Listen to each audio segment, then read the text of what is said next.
My name is Max, and I am 30 years old.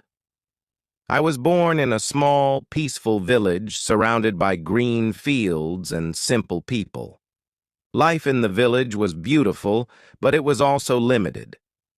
No one spoke English there, and no one thought it was important. My family spoke only our native language. Even in school, English was just another subject we had to pass. It wasn't something we used in real life. I didn't care about English back then because I didn't see how it could help me.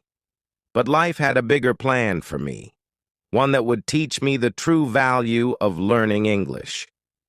This is the story of how I went from knowing almost nothing to becoming a master in English.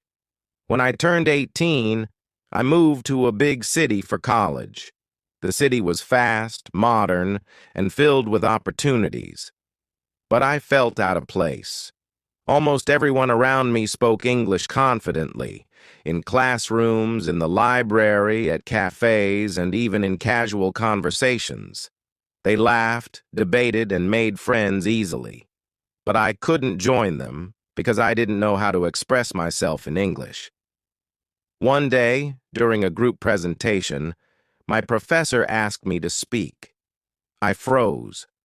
My heart pounded, my palms sweated, and my mind went blank. Somehow I managed to mumble a few broken sentences, but my classmates laughed. I felt humiliated. That evening, I sat in my hostel room and cried. I thought, why can't I do this? What is wrong with me? Then a thought struck me. If they can do it, why can't I? That night I made a promise to myself. I will learn English, no matter how hard it is, no matter how long it takes. Step 1. Starting from zero. The next morning I bought a small notebook and a dictionary. I decided to start from the very basics. New words. Every day. Every day I learned 10 new English words. For each word I wrote its meaning, pronunciation, and an example sentence. For instance, grateful, feeling thankful. I am grateful for my supportive family. Using words in my life. Learning words wasn't enough. I had to use them. So I started making small sentences about my day. For example, I'm eating breakfast now. I will study in the library today. Step 2. Listening like a baby. I remembered how babies learn to speak.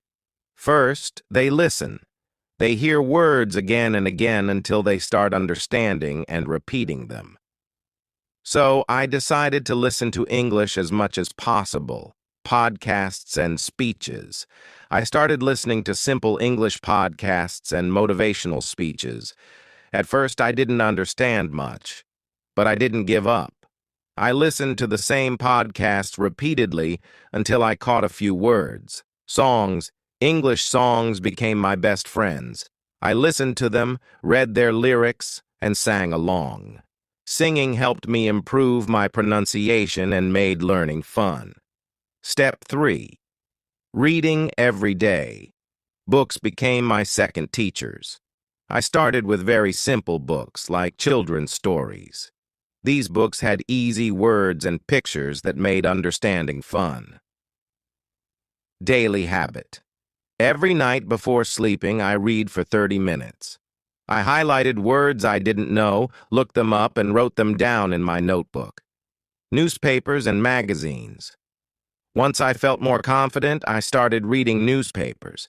It was difficult at first, but it taught me how sentences are structured in English. Step 4. Speaking without fear. Speaking was the hardest part for me.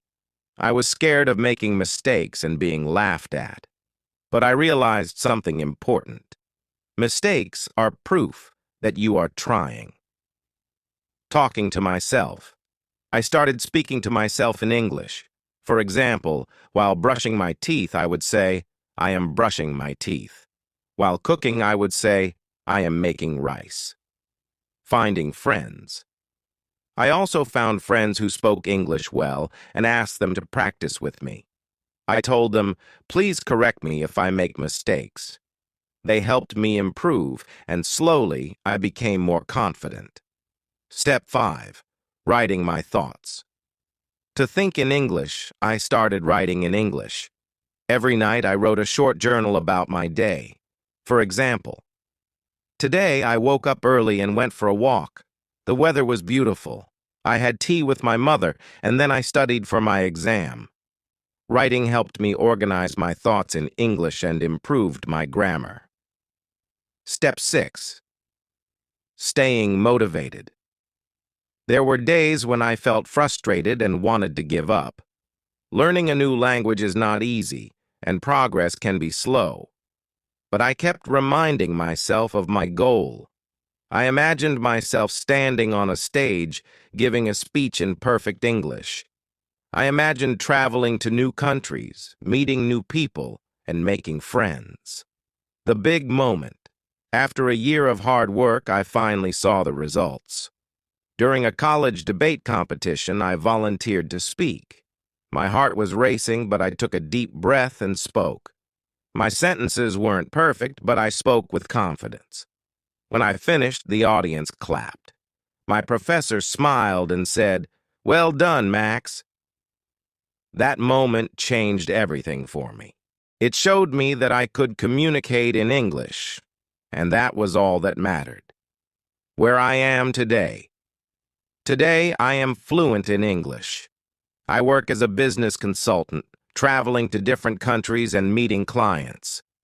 English opened doors I never imagined. Looking back, I realized that learning English wasn't just about the language. It taught me patience, perseverance, and the power of never giving up. If you are starting your journey to learn English, here's my advice. 1. Be patient. Learning takes time. Don't expect results overnight. 2. Practice daily. Even 10 minutes a day can make a big difference. 3. Make mistakes. Don't be afraid to speak. Mistakes are your best teachers. 4. Stay motivated. Remember why you want to learn English. Visualize your goals. Learning English changed my life. It gave me new opportunities, new friends, and a new sense of confidence. It wasn't an easy journey, but it was worth it. And if I can do it, so can you.